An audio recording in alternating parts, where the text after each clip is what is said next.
Mysterious address that added 10K Bitcoin is just a new BitMEX wallet. BitMEX is internally transferring its Bitcoin holdings to a newer wallet type, according to on-chain firm Cryptostock. A new wallet address that went from zero to holding over 10,000 Bitcoin since the start of November has been identified as belonging to crypto exchange BitMEX. The rapid accumulation led to speculation it could be a new entity buying Bitcoin, especially amid a flurry of spot Bitcoin exchange-traded fund filings in the U.S.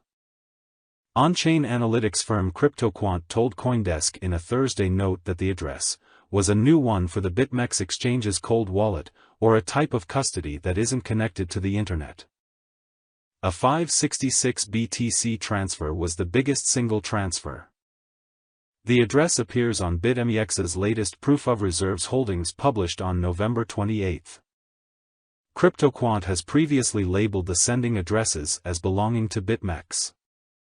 This new address received the Bitcoin from a total of 450 addresses, Cryptostock said. These addresses also appear on BitMEX's Proof of Reserves report and have the characteristic BC1 CMEX prefix. BitMEX was probably conducting an internal transfer because it is migrating most of its Bitcoin holdings from the 3BMEX format to addresses with format BC1 CMEX, the firm said. There are also Bitcoin addresses that start with BC1Q that support SegWit, a type of Bitcoin transaction, natively, allowing more efficient transactions that can pay lower fees. NFT prices are still lagging behind Ether's gains. Ether is up 70% year-to-date, but NFT indexes are still down 16% in dollar terms and 50% when denominated in Ether. Ether, and crypto broadly, have posted gains of more than 10% since the start of the year, while NFT prices are trailing. Stakeholders and analysts say utility and technological development are needed to bring growth. Crypto is inching toward bull market territory, but non-fungible tokens have failed to benefit from the market euphoria. While Ether is up approximately 70% year-to-date, NFT valuations aren't following. Nansen's NFT 500 index, which measures the valuation of the top 500 NFTs, has dropped 50% year-to-date when denominated in Ether and 16% in dollar terms. The Blue Chip 10 index, which measures the valuations of the most prominent NFTs, such as CryptoPunks and the Bored Ape Yacht Club, is down 44% in Ether terms, 1.7% in dollars. OpenSea, the largest NFT marketplace, hasn't fared much better. At the height of NFT mania in January 2022, the platform was clearing $387.48 million in fees every month and $120.45 million in revenue, according to data from DeFi Llama. Now, fees have slumped to $6 million a month and revenue to $1.39 million. NFTs have survived their first market cycle and have yet to take on a new jumping point in technology to usher in more user interest, like DeFi had with Uniswap's AMM, Nick Ruck. The COO of ContentFi, a decentralized IP-focused content financial ecosystem, said in an email interview. Many new innovations are still being built to increase the use cases of NFTs, but it's also partly due to the fact that NFT prices are generally negatively correlated with the USD price of Ether. There are some signs of growth in the market, however, including a growing market of NFTs based on utility rather than monkey JPGs. Applying the technology to things like ticketing and loyalty programs. Bitcoin ordinals also continue to grow in popularity, with miners appreciating the fees. Sora Ventures' Jason Fong attributed their success to them being a hub for the growing development of something similar to a Layer 2 for the Bitcoin blockchain. Bitcoin ordinals is not only a breakthrough for Bitcoin utility, but also a hub that brings communities together, he said in an interview by email. Communities like Stacks, BSV, Rootstock, and even Starkware, which don't usually interact with each other, are all exploring ways to get involved and build on Ordinal's protocol. Everyone found a common ground and wants a piece of it. David Mirzada, ecosystem finance lead of Tyco, says this utility is also the narrative driving the NFT rebound. Miami crew leader sentenced to 63 months in prison for crypto fraud. In April, Esteban Cabrera de Corte pleaded guilty to participating in a crypto scheme that defrauded U.S. banks of $4 million.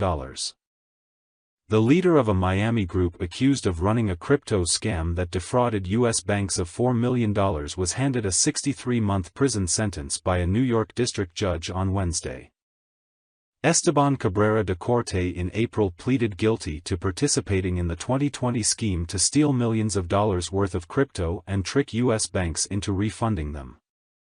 The 27-year-old Miami resident was also ordered to pay restitution of nearly $3.6 million and forfeiture of $1.2 million. Bitcoin miner and pool to refund record $3 million BTC transaction fee. Antpool said it would verify the identity of the sender if they sign an on-chain message via another Bitcoin transaction using the same message, which will prove ownership.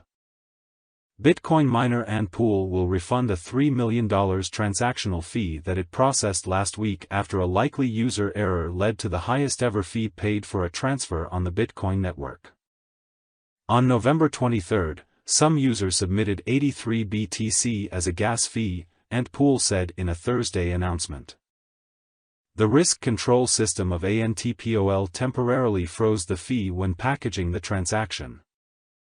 Miners are entities that utilize massive computing resources to process transactions on blockchains such as Bitcoin, receiving a predetermined reward each time they successfully mine a block. Miners are not obligated to return fees to users but may choose to do so when the amounts are unusually large. Antpool said it would verify the identity of the sender if they sign an on-chain message via another Bitcoin transaction using the same message, which will prove ownership. Decentralized infrastructure provider Grove raises $7.9 million. Decentralized infrastructure is the use of blockchain technology and token incentives to build physical networks so other projects do not need to incur the costs of buying and running their own equipment. Decentralized physical infrastructure provider Grove, previously named Pocket Network Inc., has raised $7.9 million from Fidelity-affiliated Avon Ventures, Placeholder Capital and Druid Ventures.